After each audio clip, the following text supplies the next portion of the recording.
आप सभी को मेरा नमस्कार। मैं विष्णु गावर आप सभी का अपने इस YouTube चैनल पर स्वागत करता हूं। आज की इस वीडियो में जैसा कि आप देख पा रहे हैं, टाइटल जो है मेरे इस का Charan Singh on farm prices two versions 1978 and 1981। यानी चरण सिंह जी के फार्म प्राइसेस यानी एग्रीकल्चर प्रोड्यूस के क्या प्राइसेस होने चाहिए उसके बारे में बात करूँगा। और उनके मैं दोनों पॉइंट ऑफ व्यूज़, जो कि एक 1978 का है और एक 1981 का है, मैं दोनों के बारे में बात करूंगा।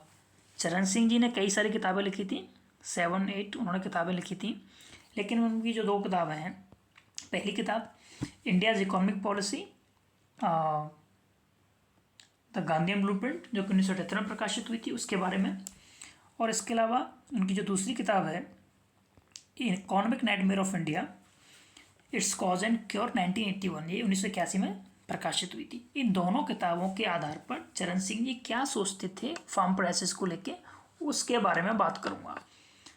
अब आप ये सोच रहे होंगे कि मैं चरण सिंह जी की इन दोनों किताबों के बारे में ही क्यों बात कर रहा हूँ। मैं इन दोनों किताबों के बारे में इसलिए बात कर रहा हूँ क्योंकि पिछले महीने एक वीडियो यूट्यूब पर आया था।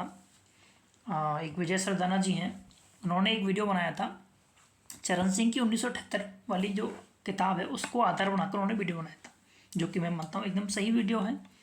लेकिन उन्होंने केवल 1978 वाली चरण सिंह जी का आर्गूमेंट का ही यूज़ किया है। उन्होंने 1981 में चरण सिंह जी क्या सोचते हैं फार्म प्राइसेस के बारे में, उन्होंने इसके बारे में कुछ नहीं बताया।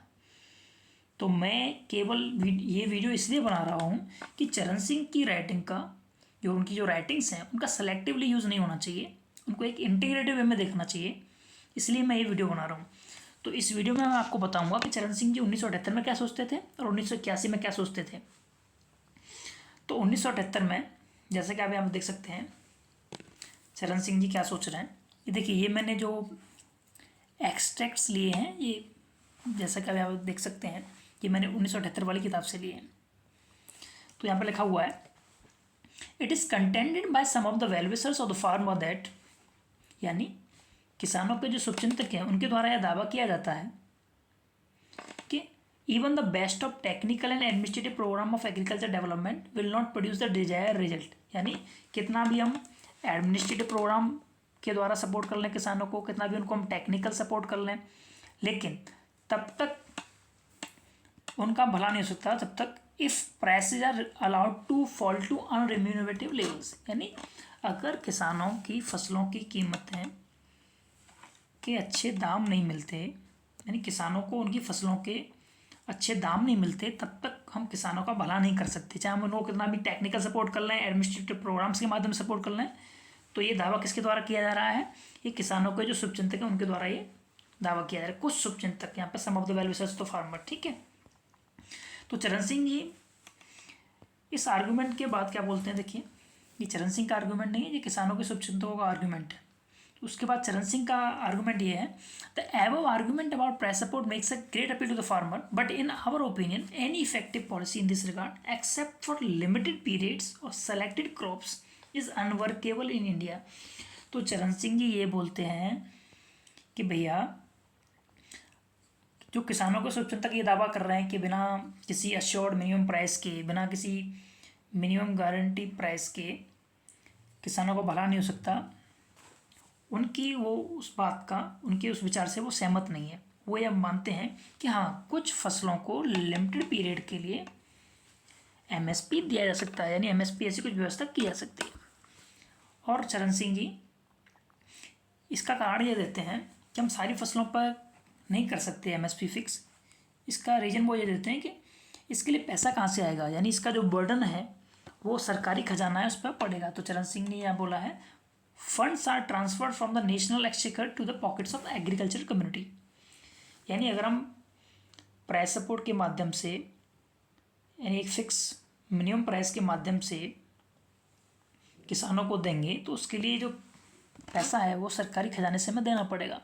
तो चरण सिंह जी इसलिए सारी फसलों को समर्थन मूल्य देने के या किसी तरह की इस तरह की गारंटीड प्राइस देने के समर्थन में नहीं थे।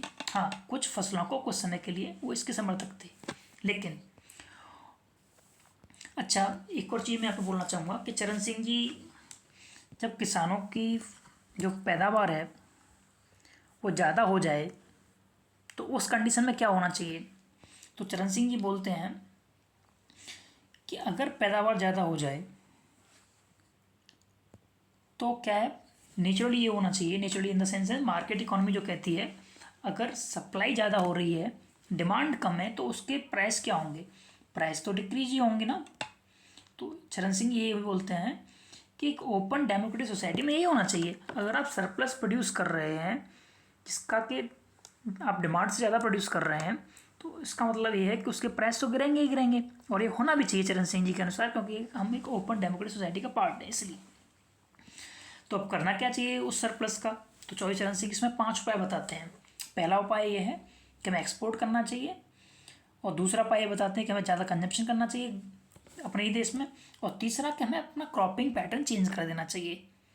कोई भी अगर हम फसल ज़्यादा कर रहे हैं तो उसको चेंज करने की चॉइस हम मांग कर मतलब एक सलाह दे रहे हैं।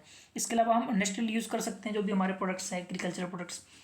और पाँचवें में वो बात करते हैं कि हमारे यहाँ पे जो एग्रीकल्चरल वर्कर्स हैं, यानी जो एग्रीकल्चर पर जो लोग डिपेंडेंट हैं उनकी संख्या बहुत ज़्यादा है, उसको हमें कम करना चाहिए। तो ये 5 सुझाव देते हैं चौधरी चरण सिंह अगर सरप्लस प्रोडक्शन किसी भी फसल का हो रहा है तो। लेकिन ये बात है 1978 की। 1981 में चौधरी साहब क्या सोचते हैं, उन सब बातों पर भी हमें चर्चा करनी चाहिए। तो जैसा कि मैंने आपको बताया 1981 में चौधरी साहब एक किताब लिखते हैं, economic nightmare of India, it's cause and cure, जिसमें कि एक चैप्टर है, chapter 7, exploitation of the farmer. इस चैप्टर में चौधरी साहब बोलते हैं कि किसानों के गरीब होने का वो 2 कारण बताते हैं। पहला, लो फाइनेंशियल इन्वेस्टमेंट इन एग्रीकल्चर, और दूसरा बताते हैं वो चीप प्राइसेस ऑफ फूड। लेकिन इस चैप्टर में वो केवल जो दूसरा वाला जो कारण है चीप प्राइसेस ऑफ फूड है उसके बारे में ही बात करते हैं, और वो एक फॉर्मूला भी बताते हैं कि स्मॉल स्केल की फार्मिंग हो रही हो, प्रोडक्टिविटी भी ज़्यादा हो रही हो, और फिर भी लो प्राइसेस मिलें, ऐसा पॉसिबल नहीं हो सकता। ऐसा ये तीनों कंडीशन एक साथ को एग्जिस्ट नहीं कर सकती। तो फिर चरण सिंह जी बोलते क्या है, अगर एक ऐसा है तो क्या करना चाहिए? तो फिर वो बताते हैं कि हमें रिम्यूनरेटिव प्राइसेस देने चाहिए किसानों को, जिससे कि वो अपना सेविंग कर सकें और फिर बाद में ही इन्वेस्ट कर सकें एग्रीकल्चर में। तो ये चौधरी साहब बोलते हैं यहाँ पे। अब हम आगे बढ़ते हैं, आगे चौधरी साहब क्या सोचते हैं। देखिए ये वाला अगर आप पैराग्राफ देख रहे हो ध्यान से, ये वाला पैराग्राफ, इट इज़ कंटेंडेड से लेके to the then any other kind of assistance by the state. ये पैराग्राफ सेम पैराग्राफ है जो उन्होंने 1978 वाली किताब में यूज़ किया है। थोड़ा अंतर है इसमें, मैं आपको बताता हूँ कि क्या अंतर है। यहाँ पर देखिए, यहाँ पर उन्होंने जस्टली सो वर्ड का यूज़ नहीं किया है, और बाद बाकी सब सेम है। जस्टली सो का मतलब क्या होता है? जस्टली सो का मतलब ये होता है कि जो भी दावा किया जा रहा है, जैसे कि यहाँ पे वर्ड यूज़ हुआ है ना, contended, it is contended on behalf of the farmer, उसको वो सही ठहराते हैं, यानी जो दावा किया जा रहा है वो उससे वो सहमत हैं और उसको सही बताते हैं कि भैया कि प्राइस मैनिपुलेशन और guaranteeing of minimum prices farmers की हेल्प के लिए बहुत ज़रूरी है। इस बात पे वो सहमति जता रहे हैं। इसके अलावा इसी पैराग्राफ में, ये पेज अलग हो गया लेकिन ये पैराग्राफ सेम ही है, इसके अलावा वो 4th 5 ईयर जो प्लान है उसको भी कोट करते हैं और बताते हैं कि कल्टीवेशन कॉस्ट बढ़ती जा रही है, इसलिए हमें क्या करना चाहिए, हमें अश्योर्ड मिनिमम प्राइसेस देने चाहिए जिससे कि और अधिक उत्पादन हो सके। इसके अलावा यहीं पे वो बोल रहे हैं कि once the farmers are assured of reasonable minimum price they will try to secure the production requisites और resource facilities all on their own and otherwise put in their very best.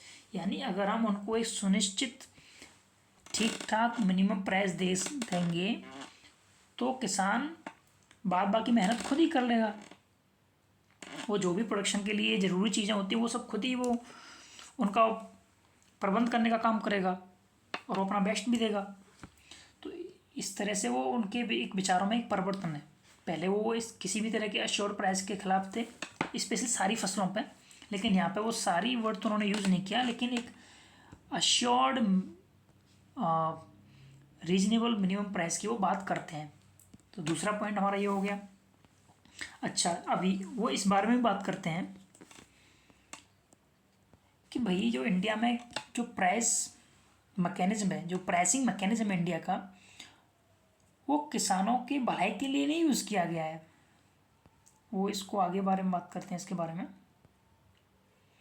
देखिए। यहाँ पे इंडिया में जो pricing mechanism है, यहाँ पे देखिए, वो अर्बन इंटरेस्ट को प्रोटेक्ट करने के लिए यूज़ किया गया है, ना कि as an incentive for the rural producers.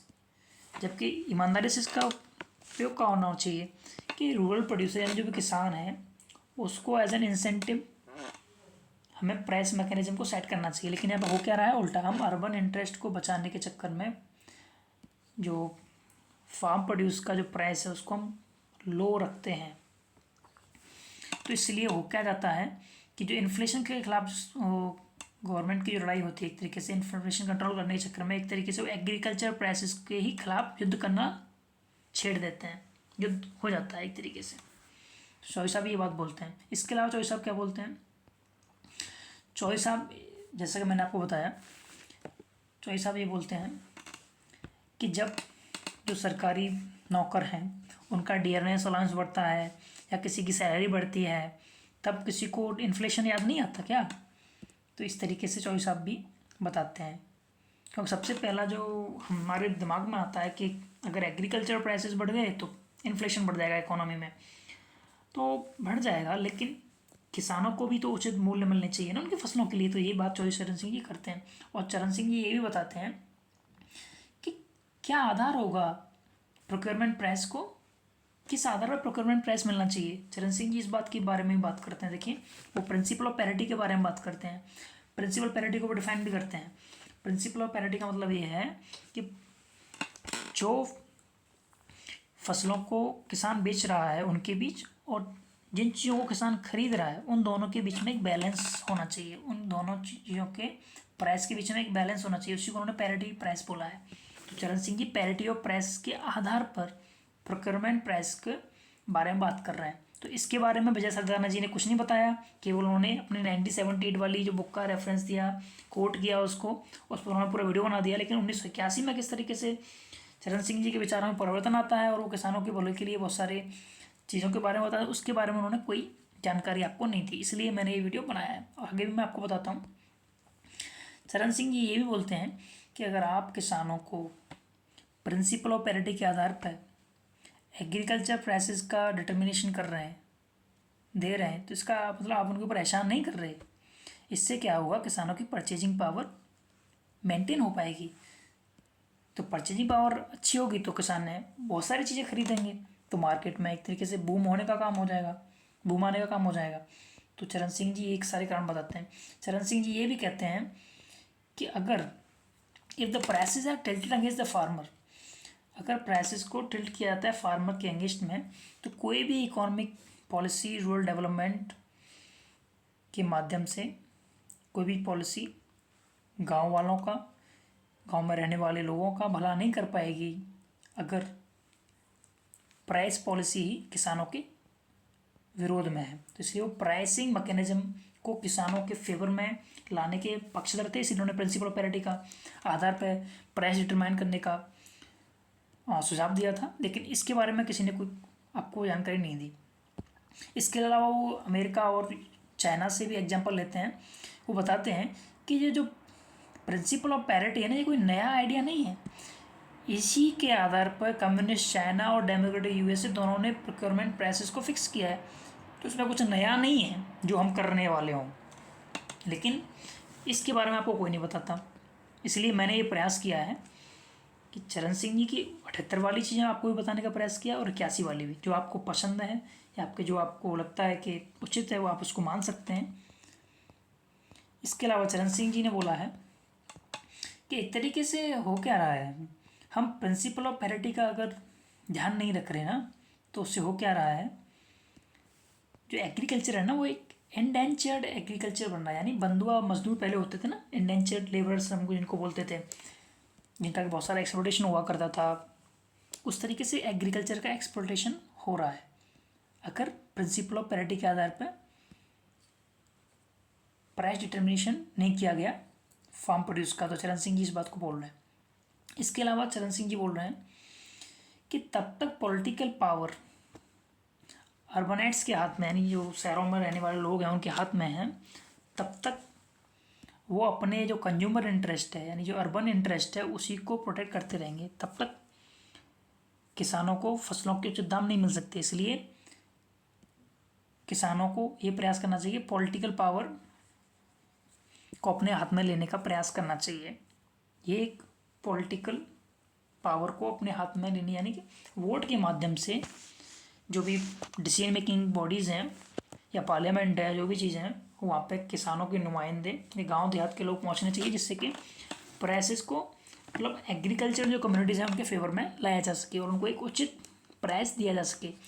तो इस वीडियो के माध्यम से मेरा यही प्रयास था कि चौधरी चरण सिंह जी की दोनों आर्गूमेंट्स 1978 में वो क्या चाह रहे थे और 1981 में वो उनके क्या विचार थे फार्म प्राइसेस को लेके, दोनों को मैंने आपको बता दिया। अब आपकी मर्जी है आपको कौन सा पसंद आता है या ना पसंद आता है, लेकिन मेरा ये प्रयास था कि दोनों आर्गूमेंट्स को आपके सामने रखा जाए। बहुत बहुत धन्यवाद इस वीडियो को देखने के लिए। Thank you.